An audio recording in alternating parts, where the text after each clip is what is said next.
Hi guys, welcome to our Workspace tutorial. And today I'm going to show you the most important UI elements and how to use them. Let's start with the toolbox. The toolbox provides you with all the nodes your actual Ventuz version provides and is sorted by categories. Down here, you can change from the toolbox tab to the animation tab. I'll talk about animations later, so just remember where it is. Also, the next tab, you'll find the text editor, where you can change the text in, for example, this slide over here to whatever you want. And whenever you encounter problems that seem pretty weird and you don't know what happens, go to the messages tab. Here you can see all the error messages and you can also sort them out by fatal errors, and so on. And it's most likely the best place to look at if something goes wrong. Also notice that you can double click those messages and Ventuz will guide you directly to the place where this message is thrown. The last tab is the shader editor tab, where you can write down your HLSL shader code. So down here you have the render window where you will see all your changes in real time.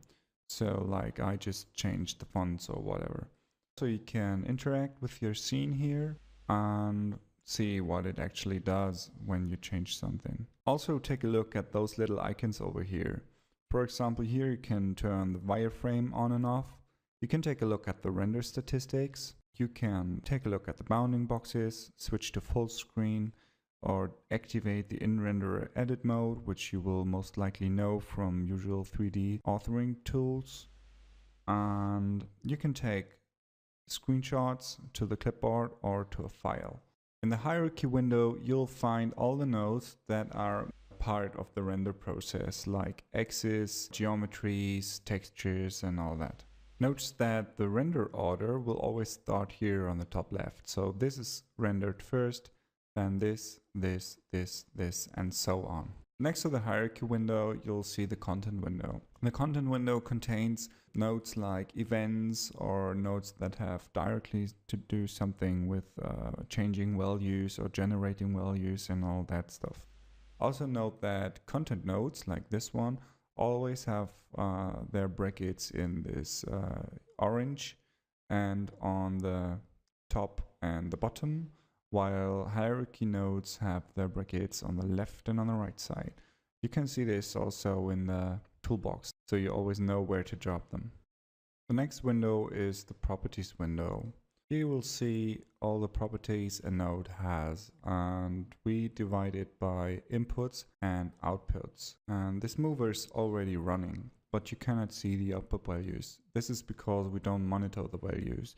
So you can turn this little feather on and you'll see actually what the node does. So this is a pretty common mistake. People think the node is dead or something, but most likely you just forget to put this button on. Last but not least, in the top tab, under File you can load, save, export, import your scenes. Under Edit you'll see the common shortcuts which you can use in the hierarchy editor.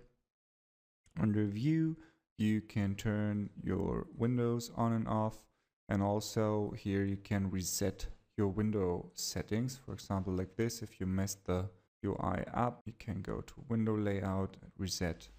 Under Node, you'll see some other shortcuts you can use in the hierarchy editor.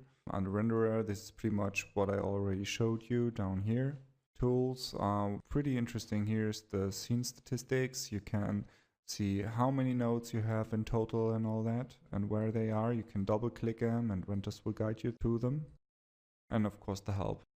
So that's it so far for this tutorial, and I hope you enjoyed it, and in the next tutorial we'll talk about nodes.